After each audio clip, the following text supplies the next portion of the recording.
ही सत्यम, लब्धि सत्यम, सोच ही है सत्यम। कृष्णांशी आत्मा सत्यम, कुछ न करहि शिवम। अहं सत्यं जगत् सुंदरं, सत्यं वातावरणं। दशांग सत्यं, पंचारक सत्यं, योग वयोगा सत्यं। साक्षी सत्यं, नाक्षी सत्यं, सोच ही है सत्यम। कृष्णांशी आत्मा सत्यम, कुछ न करे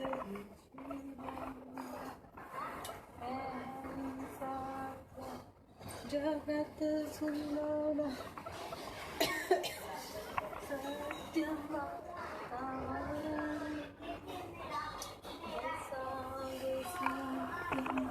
पंचायत सत्यम, योग योगा सत्यम। सत्यम नासी सत्यम, सोच ही है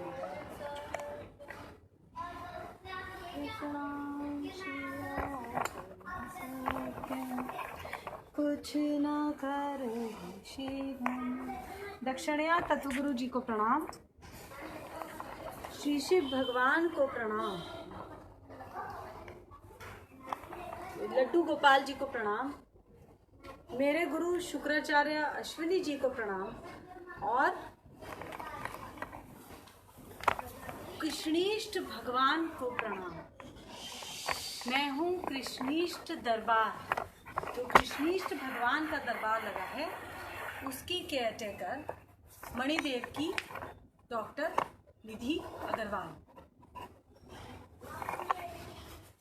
और मैं कृष्णीष्ट दरबार की तरफ से ही कृष्णांश कथा कराती हूँ। कृष्णीष्ट दरबार यानी कि वो स्थान अंबाला में लगा हुआ है। कृष्णीष्ट दरबार की वहाँ मूर्ति सजी है कृष्णीष्ट भगवान की, और उस स्थान में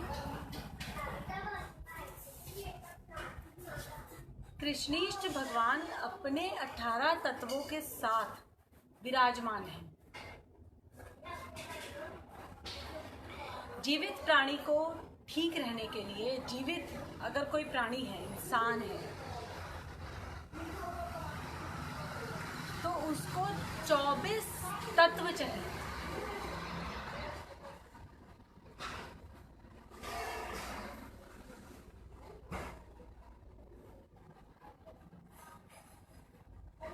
चौबीस तत्व एक जीवित प्राणी में होते हैं।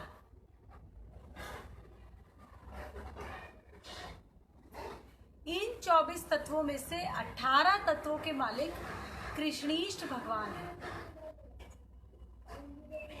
अगर आप हर प्रकार से लग्जूरियस लाइफ चाहते हैं, वैभवशाली जीवन जिसे कहते हैं, हर प्रकार से वो एंजॉयबल हो, किसी चीज की कमी ना लगे,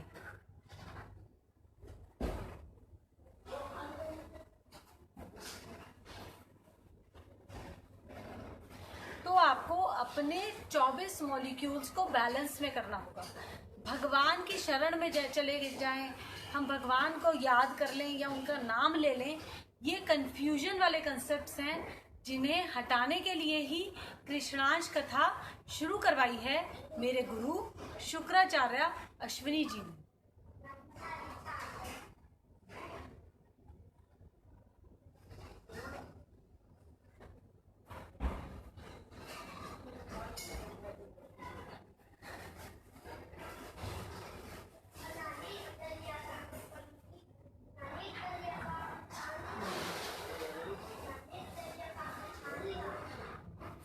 अब 24 मॉलिक्यूल्स कैसे बैलेंस में रहे, ये जानने के लिए हमें प्रोसीजर सीखने होते हैं। अच्छा, मुझे कौन से मॉलिक्यूल की डिस्टरबेंस है, मैं क्यों दुखी हूँ, मुझे क्या कष्ट है। क्योंकि मोस्टली ये देखा गया है कि लोग अपनी समस्या भी बता नहीं पाते हैं। इसको आगे कर दो, साउंड ठीक आ रहा है। ज़्यादातर अगर कोई बीमार पेशेंट डॉक्टर के पास जाता है तो अपने सिम्टम्स भी वो ठीक से नरेट नहीं कर पाता।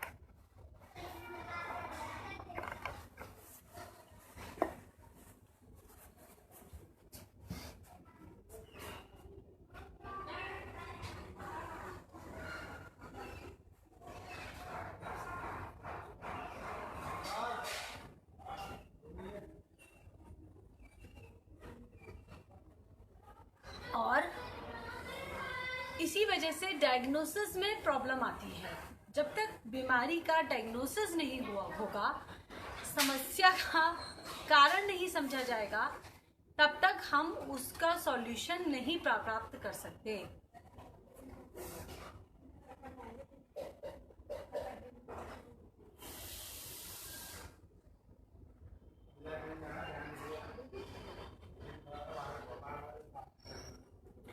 तो आज कृष्णाष्टमी कथा में हम यही जानने का प्रयास करेंगे कि भगवान से हमें मांगना क्या है, हमारी इच्छा क्या है, और इतनी शक्ति हम माता से मांगेंगे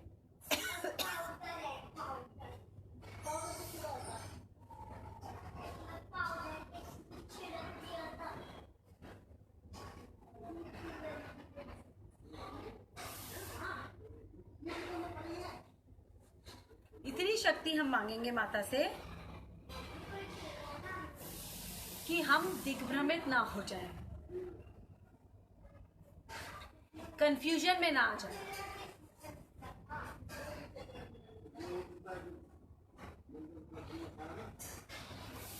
हाथ कमल की तरह खोल लें, कमल की तरह ऐसे जोड़ें, कमर सीधी रखें,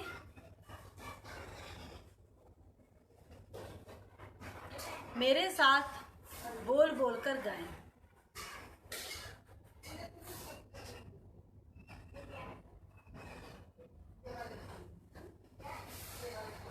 इतनी शक्ति हमें देना माता, मन पे विश्वास कमजोर होना।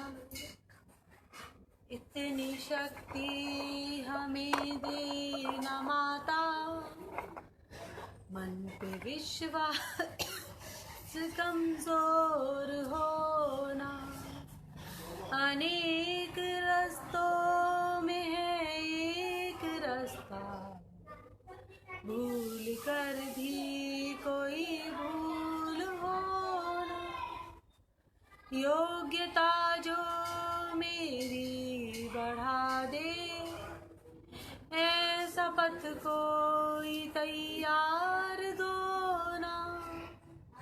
ज्ञान पथ जो हमको दिखा दे, ऐसा गुरुद्वार तुम हमको दो ना।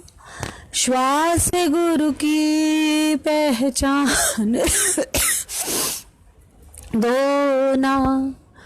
इतनी शक्ति हमें देना माता, मन पे विश्वास कमजोर होना।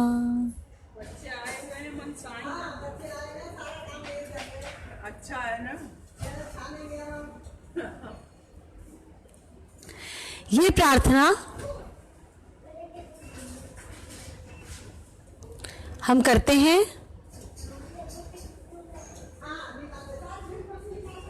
माता से शक्ति मांगने के लिए। माता कौन?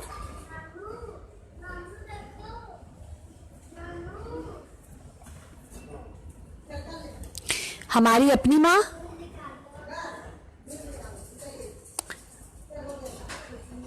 जन्म जिसने दिया,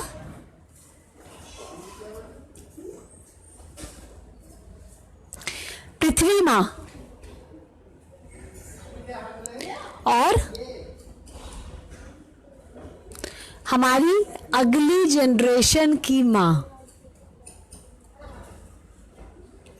अगली जनरेशन यानी कि अगली पीढ़ी को अगर साथ नहीं जोड़ा तो जिम्मेदारी रह जाएगी अधूरी।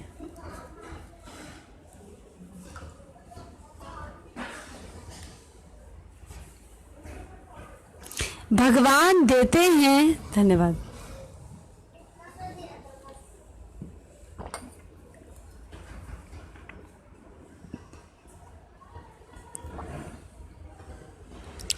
भगवान देते हैं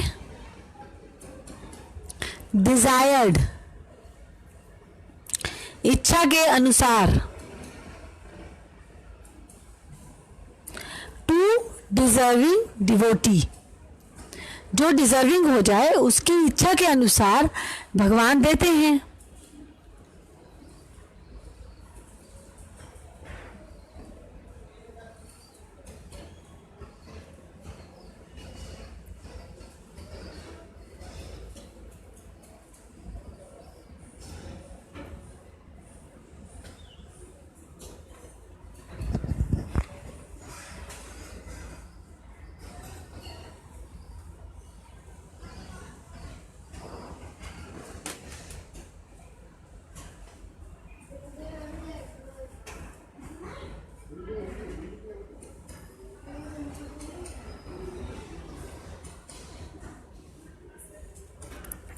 अब डिजायर नहीं पूरी होने की वजह से, इच्छा नहीं पूरी होने की वजह से लाइफ में कष्ट बना रहता है।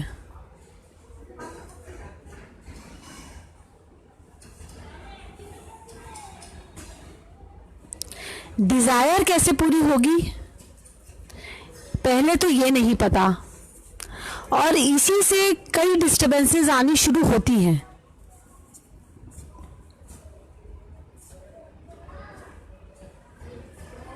जैसे कि ईर्ष्या, मुझे गाड़ी चाहिए थी, मुझे गाड़ी नहीं मिली, पड़ोसी गाड़ी खरीद लाया। ओहो, ईर्ष्या।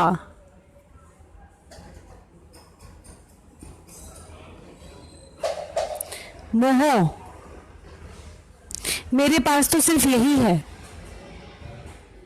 एक ही तो बेटा है, इतनी कीमती चीज मुझे मिली है, कैसे छोड़ दूं। मोह, बहुत डिस्टरबेंसेस आनी शुरू होती हैं जिससे धीरे धीरे लाइफ कष्टों से भरती चली जाती है। 20 साल के हुए, एक अधूरी डिजायर रह गई, 25 के हुए फिर रह गया, मन में था ये करेंगे वो नहीं कर पाए। अपनी इच्छाओं को पूर्ण करने के लिए ही लोग भगवान की शरण में जाते हैं या उन्होंने जाना शुरू किया। इच्छा और लालच में फर्क है। डिजायर और ग्रीड ये दोनों एक ही चीज नहीं होती, ये अलग अलग चीजें हैं।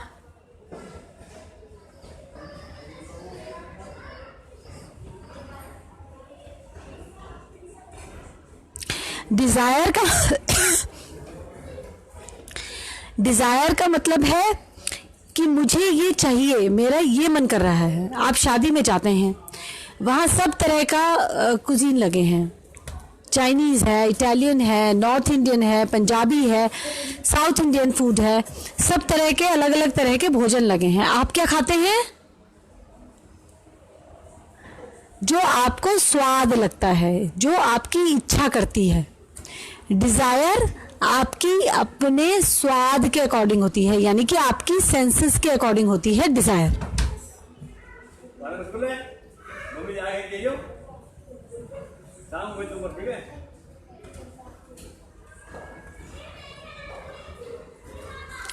अब आपको मिल गया, सब कुछ खा लिया आपने, रसगुल्ला आपको बहुत पसंद है, रसगुल्ला नहीं मिला, रखा नहीं था, तो आप क्या कहेंगे?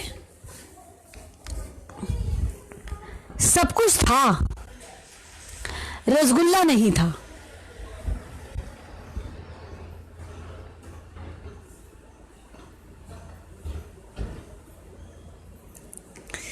सेटिस्फेक्शन यहाँ से खत्म होना शुरू होता है। और लाइफ में जैसे ही सेटिस्फेक्शन जाने लगता है, कम होने लगता है, वैसे ही बीमारियों की जगह बननी शुरू हो जाती है, बीमारियों के लिए स्कोप आना शुरू हो जाता है। अब समस्या क्या है कि अगर अपना सेटिस्फेक्शन किसी और पे डिपेंड कर रखा है, किसी और से पूरा होगा, तो नेचुरली डिससेटिस्फेक्शन बना रहेगा। आपने सोचा आपको रसगुल्ला खाना है, लेकिन आपको नहीं पता कैसे पकाना है, आपको ये नहीं पता बाजार से कैसे खरीदना है, या आपके पास उतना धन नहीं कि आप उसको खरीद सकें। इसलिए आप सोच रहे हैं कि पड़ोसी ला कर देगा, शादी में खिलाएगा।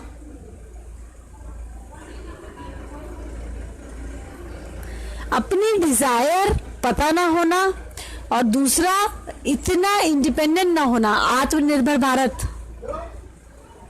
मोदी जी बात कर रहे हैं ना, आत्मनिर्भर बनो। द्वारकाधीश की टीम ने चुना है मोदी जी को,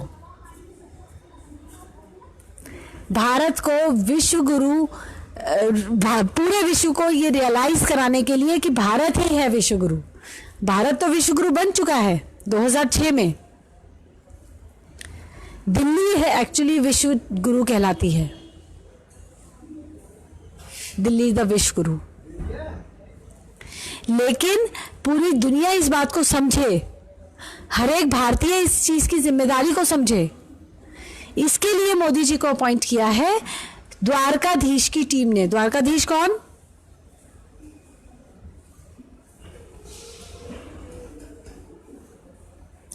कृष्ण का नाम द्वारकाधीश था क्योंकि वो द्वारका नगरी के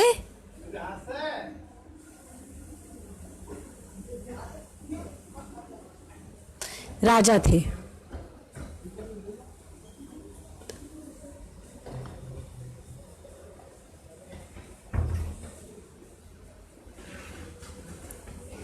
और कृष्ण ने इस पृथ्वी पर निश्चलता का राज हो सके इसलिए काम शुरू किया।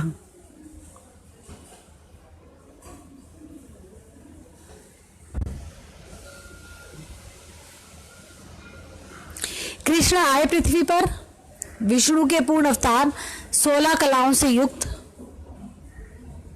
बचपन उनका नंदगांव में बीता, गोकुल के क्षेत्र में बीता, जबकि वो राजा के ध्योते थे। मथुरा के राजा उग्रसेन, वो उनका ननिहाल था, नाना जी थे।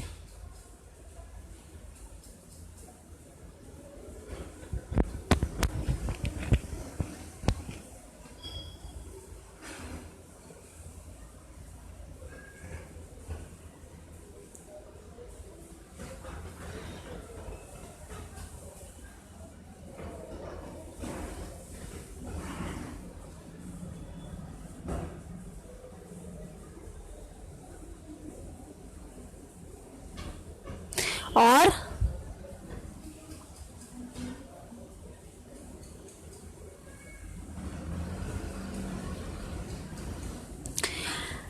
वसुदेव जो कि नगर सेठ थे, वसुदेव जी के पिता नगर सेठ थे, और वसुदेव कंस के दोस्त थे, इसलिए कंस ने अपनी बहन देवकी का ब्याह कराया वसुदेव जी से। ऐसे ही तो कोई राजा अपनी बहन का ब्याह नहीं कराएगा। वसुदेव जी राजा के समान थे उस समय, जो वसुदेव जी का परिवार था। श्री कृष्ण उन्हीं के पुत्र, लेकिन उनकी ट्रेनिंग के लिए उन्हें गोकुल में पलवाया उनके पिता ने, कि बेटा है, अपनी जिम्मेदारियां इसे पूरी करनी है, अपने काम करने आया है, विष्णु के अवतार आ रहे हैं, ये बात भी उन्हें पता लग गई थी। तो उसको उन्होंने वहां पलवाया जहां उन्हें जरूरी लगा। श्री कृष्ण ने कैसे रहना है सभ्य समाज में ये सिखाया। श्री राम खुद मर्यादा पुरुषोत्तम बने, यानी कि खुद आदर्श बने। श्री कृष्ण ने इंश्योर किया कि हर कोई निश्चल बने, और इसी काम को पूर्ण कराने के लिए, यानी कि निश्चलता का राज पूरी तरीके से फैले, छल हर तरह से खत्म हो जाए, सफाई हो जाए, इसके लिए कृष्णाज भगवान इस पृथ्वी पर आए।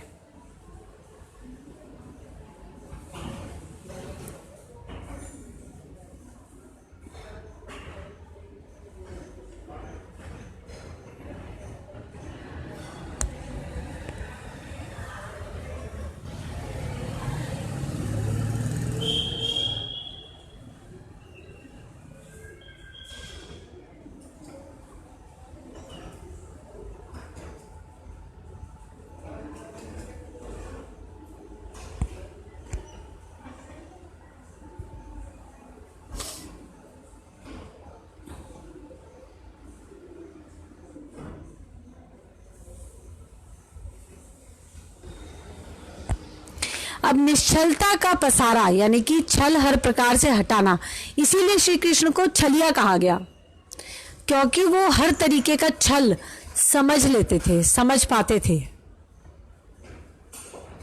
इसीलिए लोग उनसे डरते थे। और क्योंकि अब पहचान नहीं थी, इतनी योग्यता नहीं थी कि श्री कृष्ण को पहचान पाए,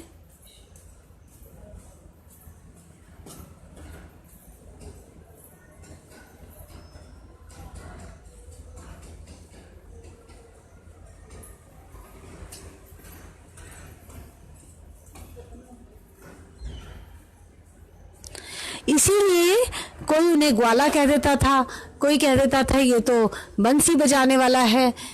इस चीज को नहीं समझने के तैयार थे लोग। जो हस्तिनापुर का राज दरबार था, यानी कि जो उनकी बुआ का घर था, कुंती उनकी सगी बुआ थी श्री कृष्ण की, और उनकी सगी बुआ का जो घर था हस्तिनापुर का परिवार, उसी में आपस में भाइयों के बीच में अनबन बन रही थी। धीरे धीरे वो डेवलप हुई और वो इतनी बढ़ गई कि वो रण क्षेत्र में एक दूसरे के सामने खड़े हो गए, एक दूसरे को मारने के लिए तैयार हो गए। क्यों? क्योंकि छल, हर तरीके का छल उस परिवार में देखने को दिख जाता था। और वो राज परिवार था, तो जो सोसाइटी के लीडर हैं, अगर उन्हीं के यहाँ, उन्हीं के परिवारों में, उन्हीं के घरों में छल है,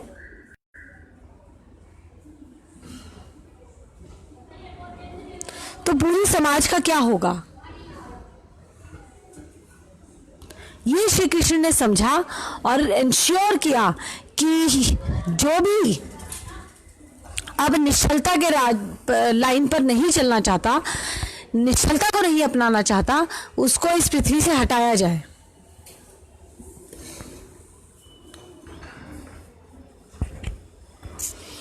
और महाभारत का युद्ध हुआ।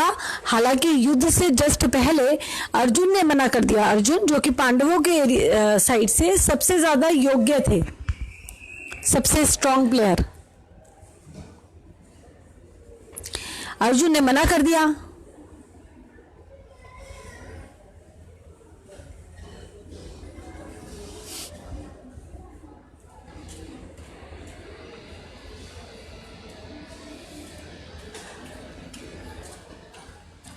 कि मैं नहीं लड़ूंगा, मेरे भाई हैं, मेरे बाबा जी हैं, मेरे ताया जी हैं, मैं नहीं लड़ूंगा, मैं नहीं मारूंगा इन्हें।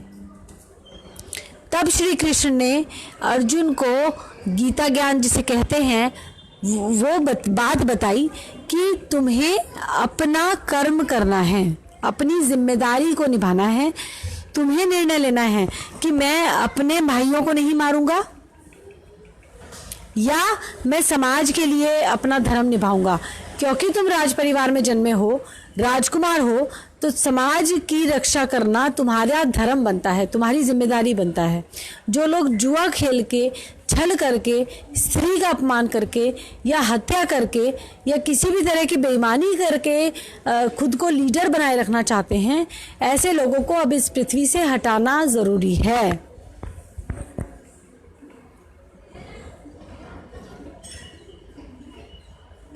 और एक ही श्लोक में ये पूरी बात समझा दी थी श्री कृष्ण ने।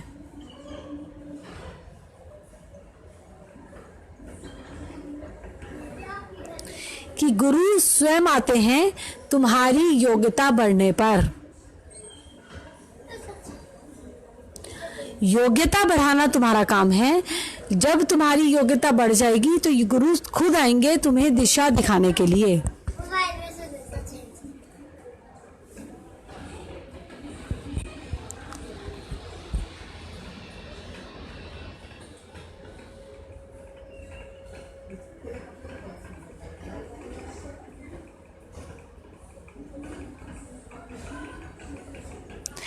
अब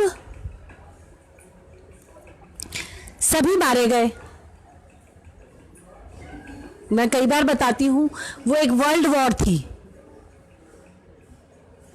महाभारत के युद्ध में सभी राजा अपनी अपनी सेना लेकर आए थे। कुछ ही राजा थे जिन्होंने पार्टिसिपेट नहीं किया था, साउथ इंडिया की तरफ के कुछ राजा थे। बाकी सब अपनी अपनी सेना लेकर आए और लगभग सारे पुरुष मारे गए। बहुत ही मुट्ठी भर लोग बचे।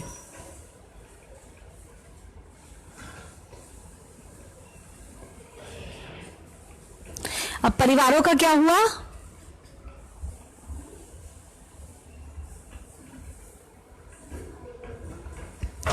परिवारों में बची माँ, औरतें, बच्चे और बुजुर्ग या वो पुरुष जो किसी काबिल नहीं थे, तभी वो सेना में नहीं गए थे, वरना वो भी लड़ने चले जाते। दूसरे को मारकर अपनी संप्रभुता शो करनी है। अपने आप को सुपीरियर तब दिखाएंगे जब दूसरे को मारेंगे। हम कितने अच्छे से मार पाए, हम कितने ज्यादा मार पाए, यही योग्यता है। इतना कंफ्यूजन उस दौर में फैला हुआ था,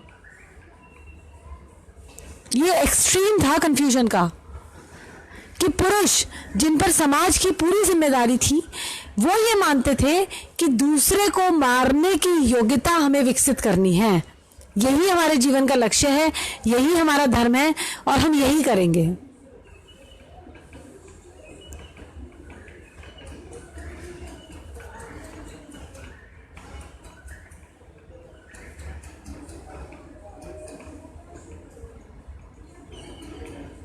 जेलसी का, ईर्ष्या का मोस्ट विकृत रूप था ये हो सकता है कि आप ये सोचें कि दूसरे को मारकर ही मेरा जीवन ठीक रहेगा। अगर कोई आपको डिस्टर्ब कर रहा है सेल्फ डिफेंस के लिए, तब तो आप फिर भी एक बार को अपने आप को बचाने के लिए जो जरूरी लगता है वो कर सकते हैं। लेकिन अपने सर्वाइवल के लिए आपको मारना है तो ये जंगल राज है, सभ्य समाज नहीं। ये जंगलीपना होता है, सभ्यता नहीं होती। और जब मनुष्य योनि मिलती है तो वो इसलिए मिलती है कि आप सभ्य जीवन जिए, वरना तो जानवरों की योनियां हैं ही। 84 लाख योनियां बताई गई हैं, जिसमें से कुछ मेल कुछ फीमेल, जितने मेल उतने फीमेल। और कौन सा शरीर मिलेगा ये इस पे डिपेंड करता है कि किस तरह की कमाई की है, कैसे कर्मफल कमा रखे हैं, उसके अकॉर्डिंग शरीर मिलता है। मच्छर का मिलेगा या मक्खी का या कुत्ते का या शेर का। अब जंगलीपना अगर दिमाग में है, बुद्धि जंगल जैसी बनी रहना चाहती है, सर्वाइवल ऑफ द फिटेस्ट के कंसेप्ट पे चलना चाहती है, तो आप खुद सोचिए कि आपको क्या मिलेगा। सभ्य समाज तो बिल्कुल नहीं। समाज का निर्माण पुरुष करता है।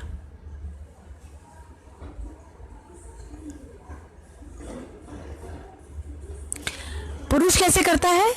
वो अपना घर छोड़कर बाहर जाता है, वह एक कन्या से विवाह करता है, फिर उस कन्या के साथ अपना घर बसाता है। वो अपने माता पिता के घर भी जा सकता है, वो कहीं और भी जा सकता है। पुरुष अपना घर छोड़ता है, फिर वो अपनी पत्नी के साथ अपना घर बसाता है और फिर वो बनते हैं युगल, योग में आते हैं जुड़ते हैं और फिर उनके पास आती है संतान। जब पति पत्नी जुड़ते हैं, योग में आते हैं, तब आ जाती है संतान और फिर वो बन जाता है एक परिवार। पति पत्नी और संतान, ये बन गया एक परिवार। अब सभ्य समाज कैसे बनेगा? कन्या का गुरु उसका पति होता है। ये नेचर का नियम है, नेचर का बनाया हुआ नियम है। मैं सिर्फ आपको बता रही हूं। कन्या का गुरु उसका पति होता है।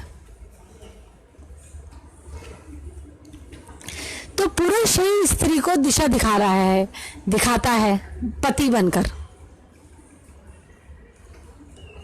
और कन्या ही बच्चे को दिशा दिखाती है। ये हमने अभिमन्यु के एग्जाम्पल से महाभारत में ही देख लिया। महाभारत में सब कुछ दिखाया गया। कोई ऐसी चीज नहीं थी जो सभ्य समाज के लिए हमें जानने की जरूरत है, सीखने की जरूरत है, और हम महाभारत को देखकर ना सीख सकें। एक भी ऐसा कंसेप्ट नहीं है। सिर्फ योग्यता होनी चाहिए कि हम समझ सकें।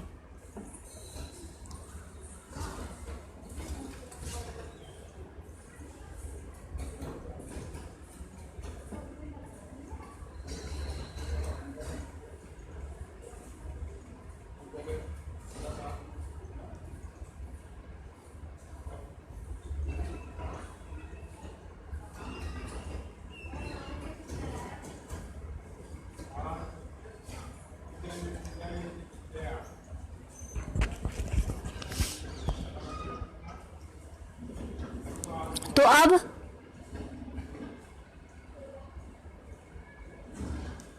एक पोयम गाते हैं। योग व योगा को समझते हैं, योग और योगा के अंतर को समझते हैं, और परिवार सभ्य क्यों नहीं बन पाते हैं और कैसे बनेंगे, इस पर आगे चर्चा करेंगे। मेरे साथ बोल बोल के गाइए।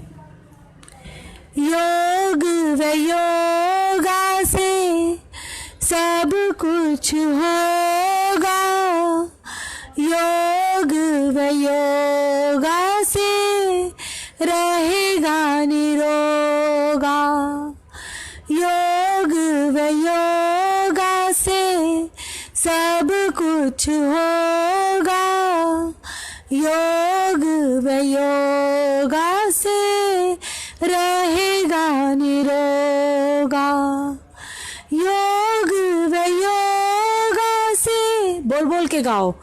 कृष्णांश जागेगा, योग व योगा से कष्ट सब भागेगा, योग व योगा से कृष्णांश जागेगा, योग व योगा से कष्ट तब भागेगा, योग व योगा से परिवार सुखी होगा, योग व योगा से रहेगा निरोगा, योग व योगा से सब कुछ होगा, योग व योगा से रहेगा निरोगा। जय कृष्णेंद्र। ये निश्चल म्यूजिक ये कंपाइलेशन है जो कि मेरे गुरु शुक्राचार्य अश्विनी जी के द्वारा लिखा गया है।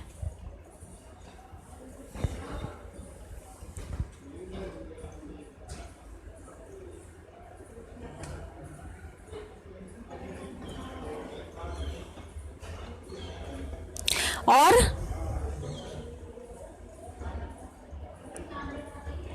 इन पोएम्स के थ्रू हम निश्चलता को समझ सकते हैं। लाइफ में कष्टों से मुक्ति पाने के लिए कई स्टेप्स हैं। पहला स्टेप होता है निश्चलता, यानी कि छल को हटाना अपने जीवन से। दूसरे की साड़ी मेरी साड़ी से सफ़ेद क्यों, उसकी गाड़ी मेरी गाड़ी से बड़ी क्यों, उसकी तारीफ क्यों मेरी तारीफ क्यों नहीं, ये सब जो ईर्ष्या रिलेटेड प्रॉब्लम्स हैं, क्योंकि ईर्ष्या के साथ ही जुड़ता है लालच, मोह या क्रोध या कामनाएं। उसकी साड़ी खराब हो जाए, उस पर तेल गिर जाए, बुरे की कामना करना।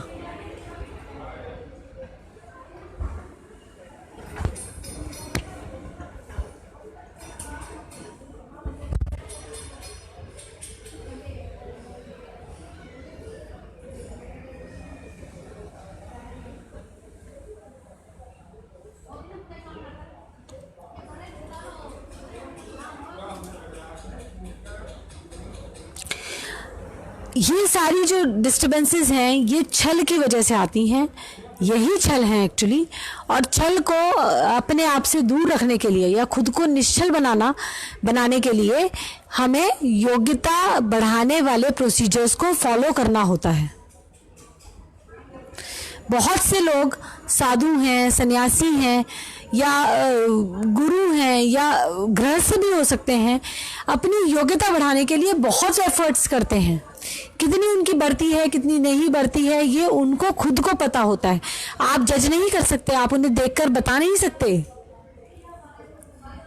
अगर आपकी इतनी योग्यता है तो शायद आप जज कर पाए, वरना साधारणतः नॉर्मली जब श्री कृष्ण इस पृथ्वी पर स्वयं थे विष्णु के पूर्ण अवतार बनके, बल्कि कृष्णांश भी इस पृथ्वी पर साक्षात थे। आप जानते हैं ये बात?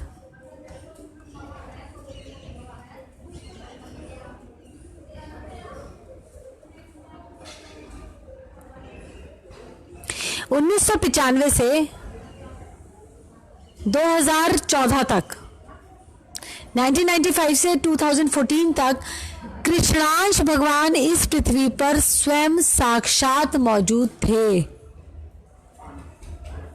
कितनों ने उन्हें पहचाना, कितनों ने उनके दर्शन किए, कितने उनसे बात कर पाए?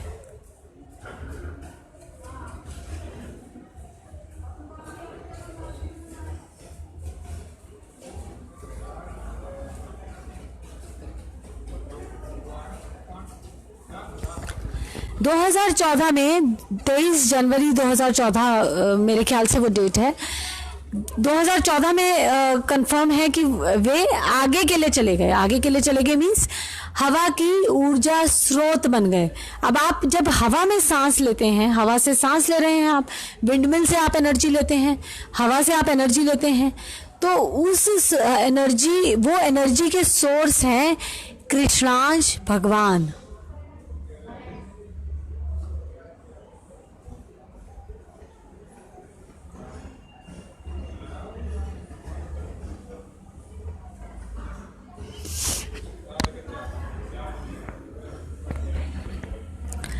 तो अगर आपको हर प्रकार से लग्जूरियस लाइफ चाहिए, जहाँ से मैंने बात शुरू की थी कि हमें अपनी डिज़ायर्स को पूरा करना होता है, लेकिन उससे पहले मुझे ये पता होना चाहिए कि मेरी डिज़ायर क्या है। मैं दुख तो नहीं खरीद रही। अपनी ही इच्छाओं से हम दुख भी खरीदते हैं, हम सुख भी कमाते हैं। दुख खरीदा जाता है, सुख कमाना पड़ता है। कई बार अक्सर दुख आता है सुख के रैपर में। बाहर से हमें लग रहा है सुख है, बहुत आसान है, भोजन से इसे समझ लीजिए।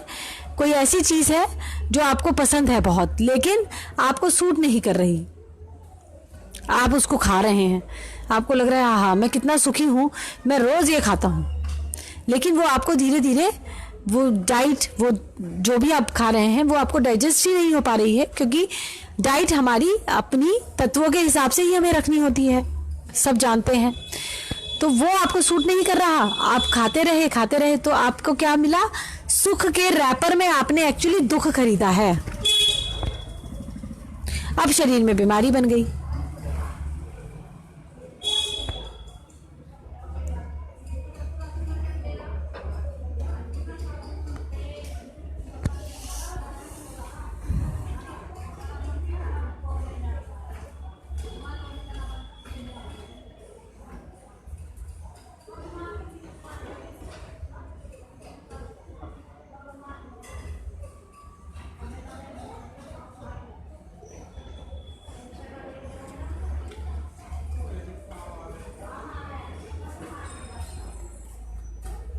और इसी तरह धीरे धीरे रोज थोड़ा थोड़ा करके हम दुखों का अपने लिए एक पहाड़ बना लेते हैं, पहाड़।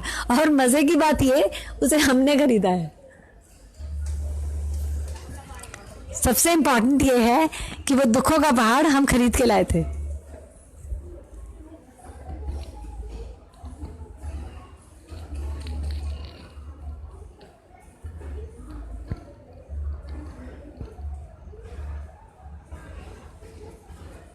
अब क्या करें इस दुखों के पहाड़ का, इसके नीचे हम दबे जा रहे हैं, एंजॉय नहीं कर पा रहे हैं प्रेजेंट को भी, क्योंकि शरीर में कष्ट है तो हम किसी चीज़ को एंजॉय नहीं कर पाते, या किसी भी तरह के कष्ट है तो लाइफ तो खराब है ही, फिर तो जीने का मन करेगा ही नहीं, लगातार अगर कष्ट बना हुआ है।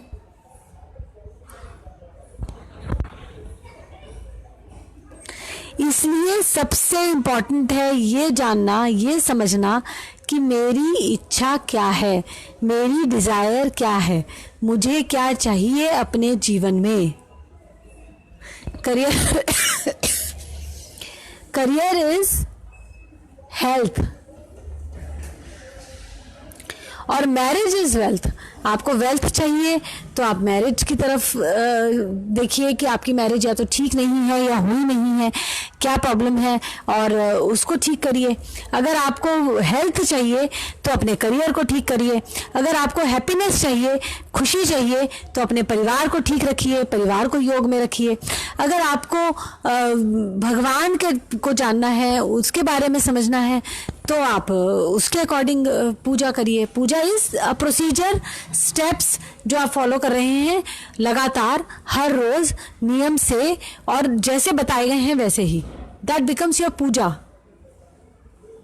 और जैसे ही आप पूजा कर रहे हैं, जिस डायरेक्शन में आपकी पूजा है उसी डायरेक्शन के आपको रिजल्ट्स मिलेंगे। ये बात तो श्री कृष्ण ने खुल के बताई है, साफ बताई है कि जैसे आप कर्म करेंगे वैसे आपके कर्म फल मिलेंगे।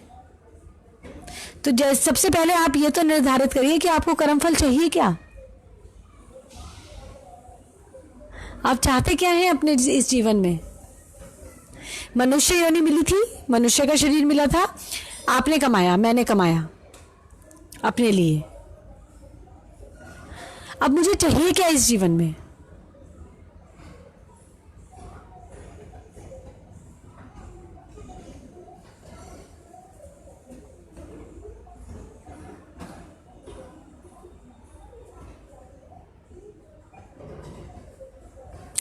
एक अक्टूबर से 5 अक्टूबर तक फैक्चुअल यज्ञ मनाया जा रहा है। फैक्चुअल यज्ञ मतलब फैक्चुअल क्या होता है, जो फैक्ट्स है बताए, सत्यता।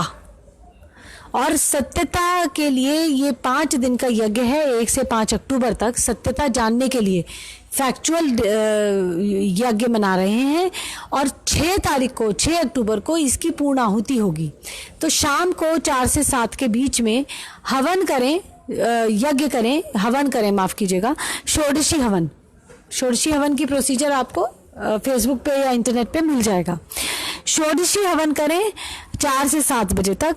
और एक कौंडिन्य मूल वाक्य है, ये अब मेरे साथ बोल के गाएं। ये असल में माफ कीजिएगा, कौंडिन्य मूल वाक्य नहीं, ये है कौंडिन्य फैक्चुअल डे वाक्य, कौंडिन्य फैक्चुअल डे वाक्य।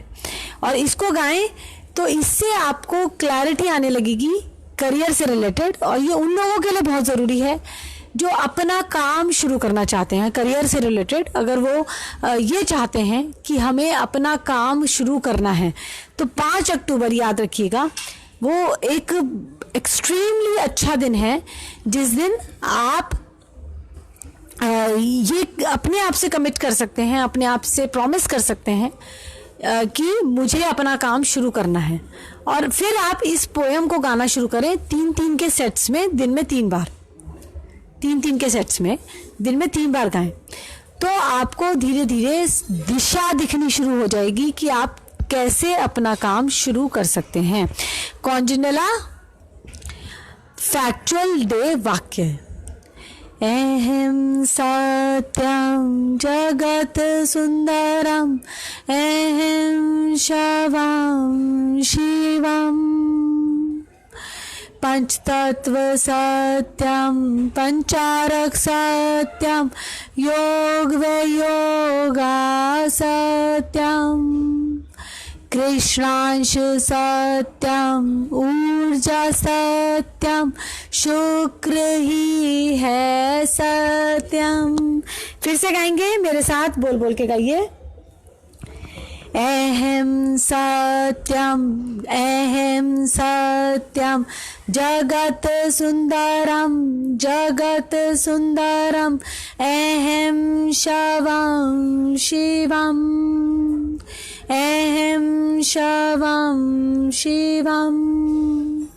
पंचतत्व सत्यम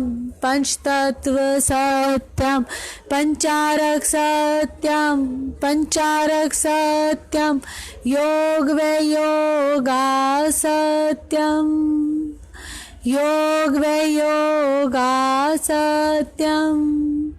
कृष्णांश सत्यम ऊर्जा सत्यम शुक्र ही है सत्यम कृष्णांश सत्यम ऊर्जा सत्यम शुक्र ही है सत्यम। ये लास्ट लाइन के बारे में मैं ज़रूर बताना चाहूँगी। ये मैंने कृष्णांश कथा से ही सुना है। शाम को 4 बजे शुक्रवार को, फ्राइडे को शाम को 4 बजे फेसबुक पर भगवान टीवी पर ही अश्विनी जी कराते हैं कृष्णांश कथा, और वो सुनने वाली कथा है। उसमें आप ये कंसेप्ट सुन सकते हैं। और उन्होंने ही बताया, मेरे गुरु शुक्राचार्य अश्विनी जी हैं वो, उन्होंने ही बताया कि महाविष्णु के 2 रूप होते हैं। महाविष्णु जब इस पृथ्वी पर आते हैं तो कहलाते हैं कृष्णांश भगवान, और उनके 2 रूप होते हैं, एक कृष्णांश भगवान का और दूसरा रूप है शुक्राचार्य का, जो शुक्र के बारे में बताते हैं, सिखाते हैं, आचार्य शुक्राचार्य। और महाविष्णु के 2 रूप हैं। तो लास्ट लाइन में यही बताया है, कृष्णांश सत्यम ऊर्जा सत्यम। कृष्णांश अब हवा की ऊर्जा स्रोत बन के बैठे हैं, सोर्स ऑफ एनर्जी, और शुक्र ही है सत्यम।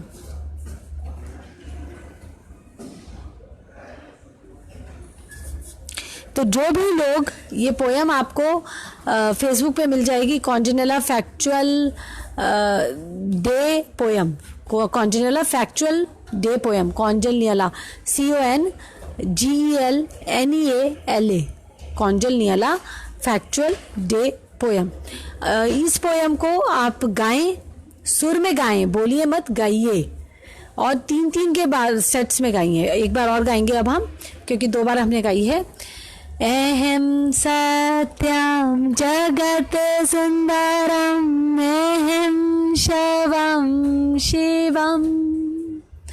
पंचतत्व सत्यम पंचारक सत्यम योग व योगा सत्यम कृष्णांश सत्यम ऊर्जा सत्यम शुक्र ही है सत्यम।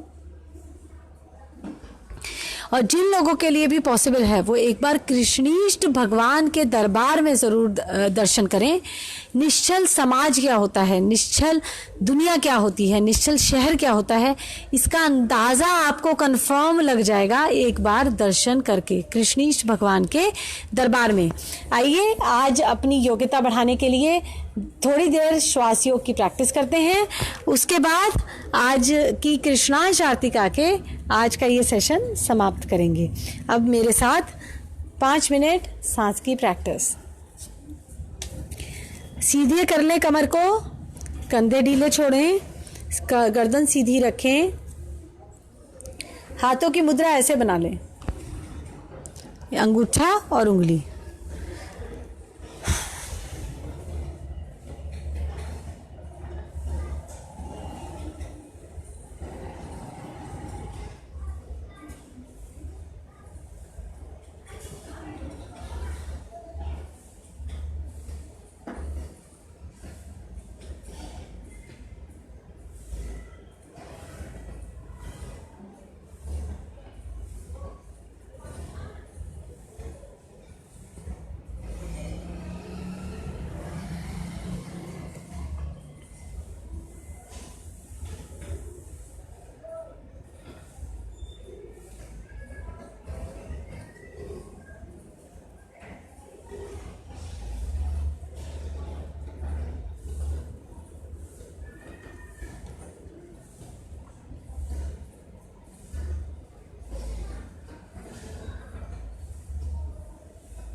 इस तरह से धीरे धीरे जब हम सांस की प्रैक्टिस करने लगते हैं तो हमारे मॉलिक्यूल्स, जो मैंने कहा था कि 24 मॉलिक्यूल से जीवित प्राणी बनता है, हमारे मॉलिक्यूल्स बैलेंस में आने शुरू हो जाते हैं।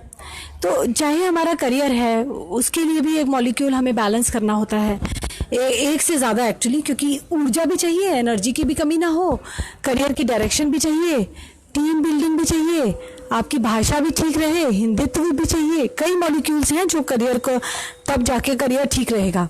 अब आप अगर मैरिज की तरफ सोचते हैं तो भी उसमें भी कई मॉलिक्यूल्स आपके ठीक रहने चाहिए। जो जल तत्व को मेंटेन करता है ऐसा मॉलिक्यूल, या जो आपको मेंटली आपकी मानसिक शक्तियों को, आपकी बुद्धि को रिलैक्स रखता है, बुद्धि को ये पता लगता है कि मुझे किस दिशा में जाना है, ये मॉलिक्यूल। कई चीज़ें हैं जो आपको बैलेंस में रखनी पड़ती हैं, तब आपकी मैरिज ठीक चलती है। और उसके बाद एक और स्टेप आता है लाइफ में, वो है सोसाइटी का पे बैक टू सोसाइटी, जिसके बारे में आमतौर पे लोग बात नहीं करते, क्योंकि समाज को हमें वो वापस देना है जो हमने प्राप्त किया। हमने समाज से लिया क्या? एक बहुत पुराना गाना है जिसकी ये लाइंस हैं जो मैंने टीनेज में सुनी थी अपनी, जब मैं छोटी थी, और बहुत सालों तक, कुछ सालों तक इनफैक्ट मुझे लगा कि शायद ये सही है। कन्फ्यूजन का दौर इतना चल रहा है, देखिए, जिसमें बोला गया कि दुनिया ने हमको दिया क्या, दुनिया से हमने लिया क्या, हम सब की परवाह करें क्यों, सबने हमारा किया क्या। आपको जन्म मिला तो आपके माता पिता से, तभी आप धरती पर आए। आपने अपना करियर बनाया तो कुछ टीचर्स ने सिखाया, कुछ गुरु ने समझाया, दिशा दिखाई किसी ने, तब जाके आपने कोई स्किल आपने सीखा, चाहे आपने डिग्री ली, चाहे आपको कुछ आता है। करियर आपका तभी बनता है जब और लोग आपको सपोर्ट करते हैं। अब सपोज आपने एक फैक्ट्री लगा ली, तो भी आप जैसी सोसाइटी है उसके अकॉर्डिंग ही आपका काम चलेगा। अगर सोसाइटी में अनरेस्ट है किसी भी तरह से, तो आपके काम में भी डिस्टर्बेंस आएगी। तो कुल मिला के समाज से ही हम सब कुछ लेते हैं। विवाह करना है तो परिवार में ही विवाह नहीं होता, आप समाज के किसी मैचिंग देखते हैं और फिर विवाह करते हैं। आपके पेरेंट्स आपके लिए ये काम करते हैं। तो अगर आपको अपने लिए या अपने बच्चों के लिए स्पाउस चाहिए, तो भी आप समाज की तरफ देखते हैं। तो समाज से हमने बहुत कुछ लिया होता है। उसके बाद जिम्मेदारी निभाने का समय आता है, जब हम माता पिता बनते हैं। पति बनते ही एक्चुअली जिम्मेदारी आती है पुरुष के लिए कि अब वो गुरु का रोल निभाएगा। अब पत्नी है, वो तो शिष्य है, उसकी जीवन तो आनंद में है, क्योंकि उसको गुरु दिशा दिखा रहे हैं, वो देख रही है। अब जब वो माँ बनती है, तब उसके दिशा देखने का समय आता है, अब दिशा दिखाने का, क्योंकि अब उसको माँ बनकर बच्चों की गुरु बनना है। बच्चों को ये बताना है कि कौन सी दिशा उनके लिए ठीक है, उनको सभ्य समाज में रहने लायक बनाना है, माँ होकर स्त्री को। और उसके बाद जब बच्चों की जिम्मेदारी पूरी हो जाती है या कम होने लगती है, जैसे कि बच्चे नॉर्मली 9-10 साल के हो जाते हैं, तब अब ये इम्पॉर्टेंट होता है। आप देखेंगे आमतौर पे उसी समय में शरीर में बीमारियां आनी शुरू हो जाती हैं। क्यों? क्योंकि समाज कह रहा है कि हमारे उधार कब चुकाओगे, कुटुंब कह रहा है मेरे उधार कब चुकाओगे, राष्ट्र कह रहा है मेरा उधार कब चुकाओगे। ये तीनों अलग अलग चीज़ें हैं, एक नहीं है। परिवार, कुटुंब, राष्ट्र और समाज, ये 4 अलग अलग चीज़ें हैं। आपको सबके उधार चुकाने हैं। बहुत लोग मुझे ऐसे मिले हैं जो ये कहते हैं कि हम तो डॉक्टर हैं, तो हम मरीजों को देखते हैं, उनकी सेवा करते हैं, तो हमारा तो यही सेवा है समाज के लिए। जी नहीं, ये सोशल पेबैक नहीं है, ये तो आपका करियर है। ये आपने चूज़ किया था जिससे आपकी रोजी रोटी चले और आपकी सेहत ठीक रहे। अगर आपको सूट करता है ये करियर, तो आपकी सेहत ठीक रहेगी इस काम से। अगर आपको सूट नहीं करता तो आप निश्चित रूप से बीमार पड़ेंगे। लेकिन सोसाइटी को पे बैक करने का मतलब आपको अब वापस करना है सोसाइटी से आपने जो भी कुछ लिया है।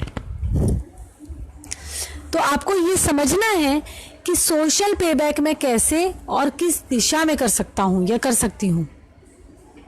क्योंकि ऐसा नहीं है कि मैं सपोज कृष्णाष्टमी कथा करा रही हूँ तो आप भी कृष्णाष्टमी कथा कराना शुरू कर दें, या कोई और जन भंडारा करा रहे हैं तो आपने भी भंडारा लगाना शुरू कर दिया। सोशल पेबैक भी आप अपनी सीड्स के अकॉर्डिंग करते हैं कि आपके अंदर किस तरीके का सीड है, उसको आप कल्टीवेट करते हैं धीरे धीरे, सो दैट अब आपको समझ आना शुरू होता है और आपका मन करने लगता है कि आप सोसाइटी को ये दें वापस, ये करें सोसाइटी के लिए। हजारों लोग, लाखों लोग सोसाइटी के लिए काम कर रहे हैं। कितनी ऐसी संस्थाएं हैं, मैं जिसमें से एक नाम लेना चाहूंगी, आरएसएस। वो लोग वैसे ये सोचते हैं कि हम राष्ट्र के लिए पे बैक कर रहे हैं, लेकिन समाज के लिए भी वो बहुत उल्लेखनीय काम कर रहे हैं और राष्ट्र के लिए तो कर ही रहे हैं।